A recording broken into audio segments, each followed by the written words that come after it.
wonderful time. It's a privilege to hear a great testimony. I know all of us will have a great testimony before and after. But you are the one, you are the key. You are the one to change our life, our Lord Jesus Christ. Father, thank you so much for your sacrifice on the cross for our sake. You are great, you are wonderful. You are the King of Lord of our life. Father, thank you so much. You change the life of people because you are a great God. You are only God. Thank you so much, Lord. Thank you, Jesus.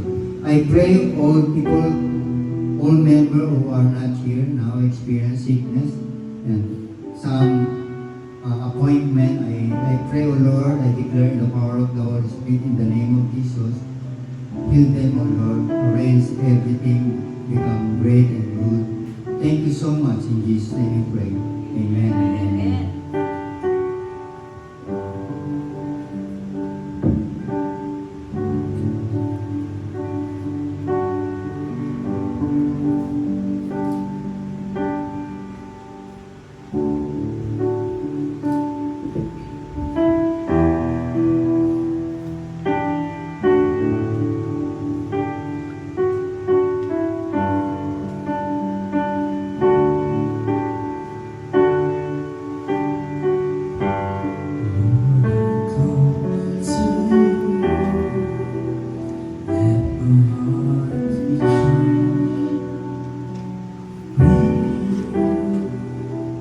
Flowing from the grace that I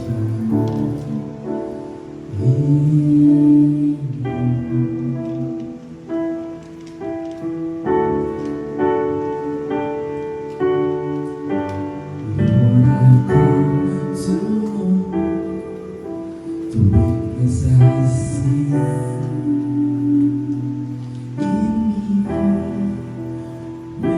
Straight away by the power of your love.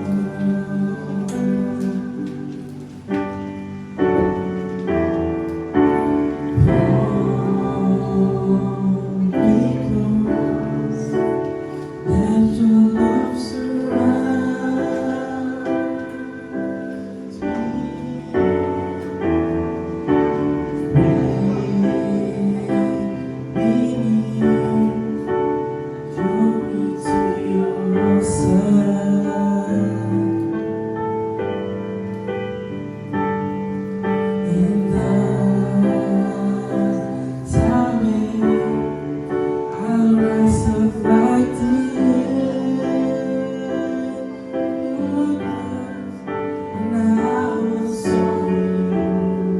your spirit lets me on by the power of your love.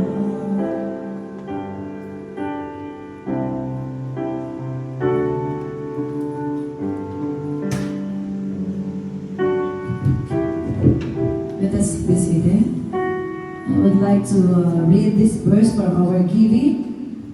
So just want to read the verse 7 from Matthew chapter 7, verse 7 to 8. Matthew 7, verse 7 to 8. Ask, seek, and knock. Ask, and it will be given to you. Seek, and you will find.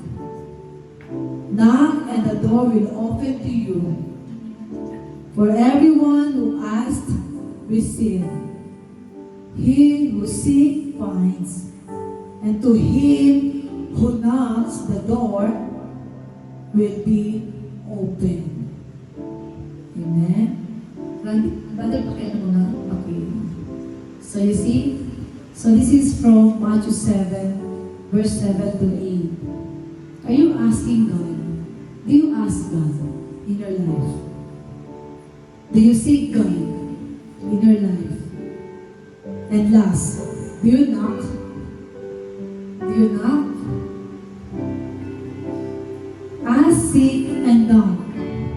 If you ask something to God, the Lord answer your asking, your request. If you seek God, if God answer, if you're seeking to something, anything about your life, about your work, about your family, you seek God for them. And knock. If you knock the door, sabi nga, if the door will close to you, the Lord will give you the open door. Amen?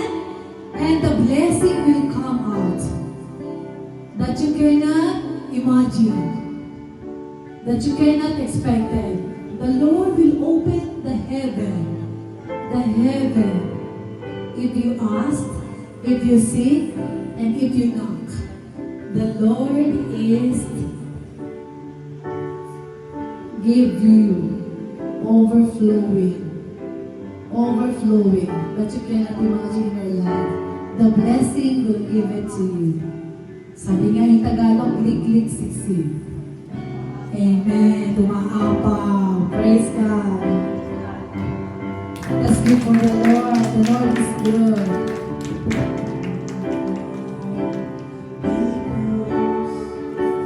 Let your love surprise me.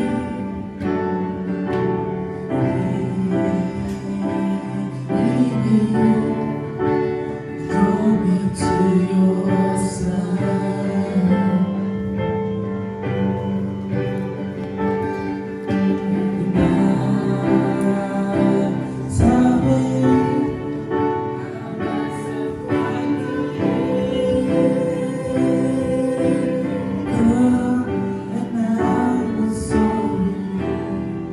Your spirit leads me home in the power of your love,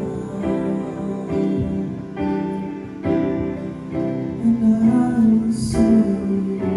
Let us pray for our giving, our tithes, and offering. Lord, we thank you, Lord. We thank you for our giving, okay? And you know our heart.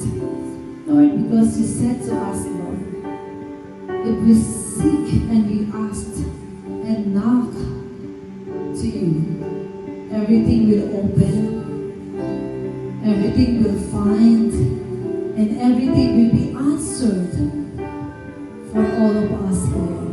Salamat, Lord. Salamat. We claim it, Lord, all the blessings that will be given to us in our life is already in us.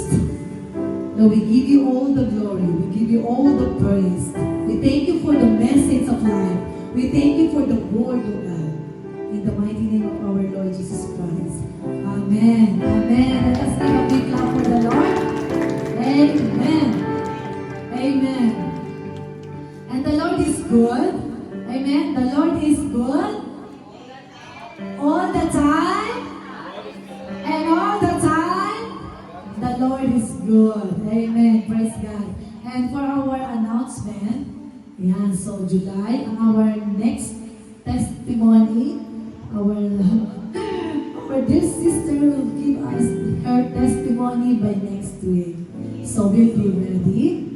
And of course, this July, no, marami tayong birthday celebrants. We're going to celebrate on July 21. Potluck tayo. So bago tayo mag-ano no, mag-swimming, no?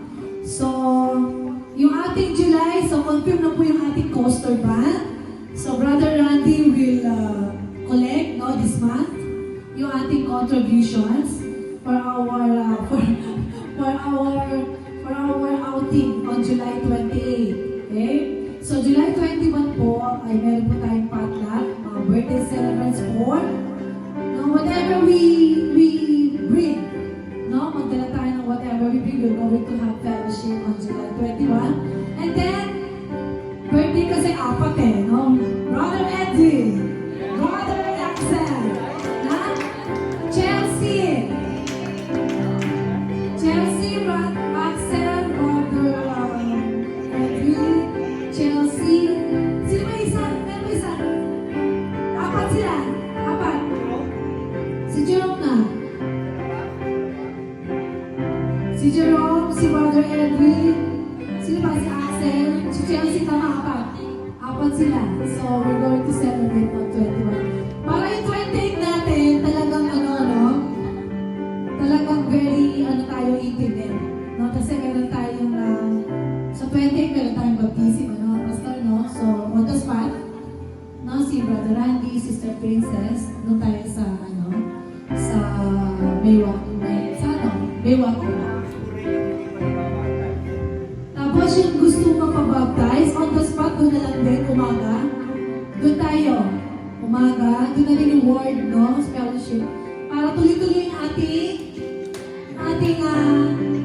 yes, yung ating pag-swimming, lahat, tuloy-tuloy na. So, umaga tayo doon, so yun na yung start. Yun na yung start, para tuloy-tuloy yung ating kasiyahan, everything, no? So, July 28 yan. And then, July 21, of course, meron tayong Lord's Supper. Lord's Supper tayo, no? Third Sunday, no? Gagawin natin yan. Dahil minsan nababago. So, next week, no? Si Sister Rowena Mendoza. So, be ready, no? Gagawin natin ang Panginoon. Ayan, so, si Brother Randy ang mag-organize ng ating sa swimming. Okay, so let us go, Pastor God. And also, Pastor, sa July 21, may meeting din tayo. Ay para sa August leader. Okay? So, Pastor. Stand. Tayo tayo lahat. I declare in the power of the Holy Spirit in the name of Jesus. Lord, thank you so much this Sunday. Thank you, Lord, for your word and testimony. And of course, your sacrifice on the cross. Father, thank you so much your life to given to us. Thank you, Lord, for your save our soul, to cleanse our sin, your forgiveness, your love, and everything. Father, it's very amazing. You are my Lord and my King and my God. In Jesus' name we pray. Amen.